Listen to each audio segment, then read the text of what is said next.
Good morning, Namaste students.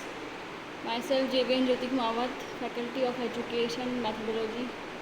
Students, today I am going to teach you learning theories from the psychology subject. So, the very important theory given by the Ivan Pavlov, classical conditioning theory. This theory was developed by the Russian psychologist that I already told you the name, Ivan Pavlov. At the beginning of the 20th century, he was awarded Nobel Prize in Physiology or Medicine of Behavior as a result of the organism's interaction with the physical or social environment. So students, classical conditioning emerged out of Pavlov's experiments with the dog. The experiment involves placing some food before a hungry dog, and the dog salivates naturally as a result. Food here is referred to as unconditioned stimulus, means UCS in short, and salivation being the natural response is called unconditioned response, that is in short called UCR. When, however, the presentation of food to the dog was proceeded with the ringing of a bell and the sequence was repeated several times, it was found out that dog salivated at the sound of the bell even when food did not accompany the bell sound. Here the bell became the conditioned stimulus, means CS, and since the bell has conditioned the salivation response, the salivation is by analogy referred to as conditioned response, means CR. So the experimental sequences we can show as: before conditioning, food is called UCS, it produces the salivation UCR, and bell is called CS, it produces no response. Okay, now during conditioned bell and food, CS and UCS, salivation occur. After conditioning bell only, salivation, means whenever no bell, then salivation, whenever there is a bell ringing, salivation occur according to the nature. Now, components of classical conditioning.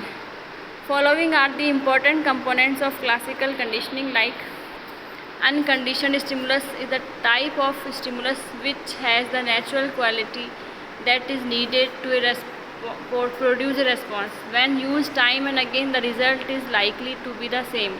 A short way of describing it is the UCS. An unconditioned response is that which is reproduced immediately and naturally when there is a stimulus. This is also known as a UCR. A conditioned stimulus is that which comes to produce a response similarly to that which is produced by an unconditioned stimulus. To do that, it has to be repeatedly associated with the unconditioned stimulus. The short form is CS. A conditioned response is the product of conditioned stimulus. It is also known as the CR.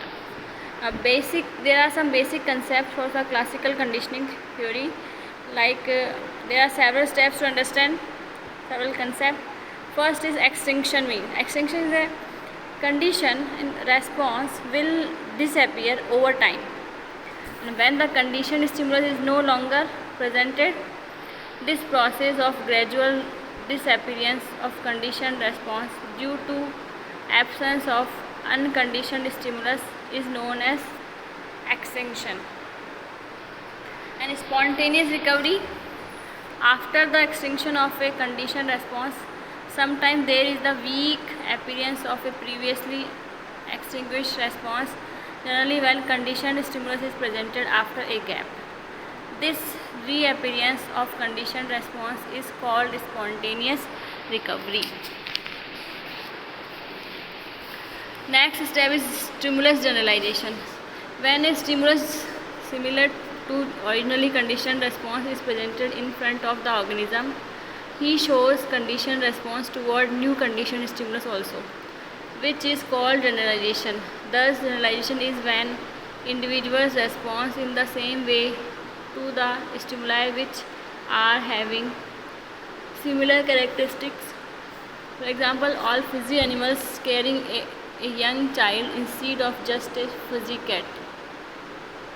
Stimulus discrimination. After generalization, discrimination can also occur when organism is provided with unconditional stimulus only in the presence of originally conditioned stimulus and not with the stimulus which is similar to originally conditioned stimulus. He now shows conditioned response toward original conditioned stimulus only. Thus, through this process, organisms can learn to discriminate between various stimuli. Next step is higher order conditioning. This is when a natural stimulus can cause the conditioned response since it had been associated with the conditioned stimulus. Now here are some types of conditioning, classical conditioning. First, forward conditioning, delay conditioning, terrace conditioning. The forward is the learning is fastest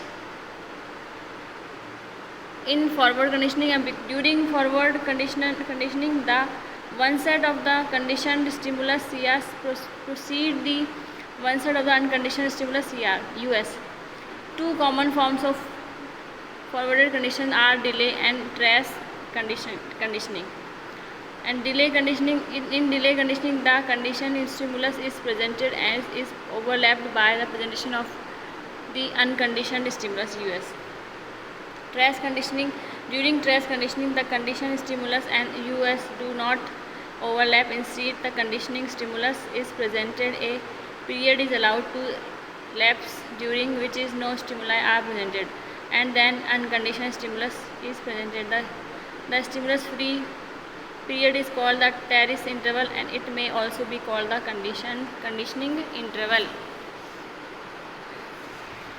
Second is simultaneous conditioning. During simultaneous conditioning the conditioned stimulus and unconditioned stimulus are presented and terminated at the same time. Backward conditioning. Backward conditioning occurs when a conditioned stimulus immediately follow an unconditioned stimulus, unlike traditional conditioning orders in which the conditioned stimulus precede the unconditioning stimulus and the conditional response tends to be inhibitory. This is because of the conditioned stimulus serve as a signal that the unconditioned stimulus has ended, rather than a reliable method of predicting the future occurrence of the unconditional stimulus US.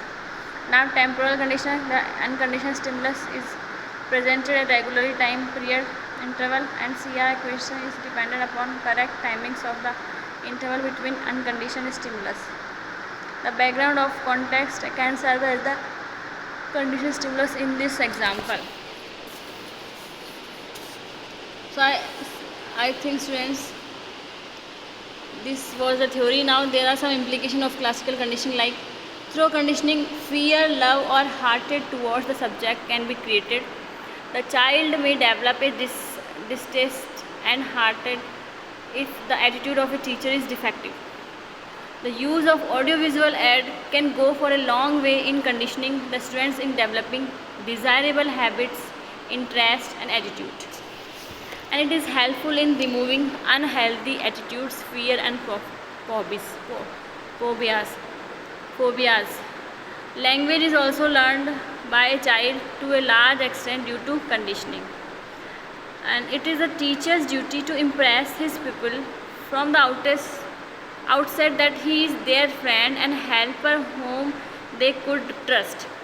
This may help build confidence in and liking for the school and its activity by otherwise conceptual school children.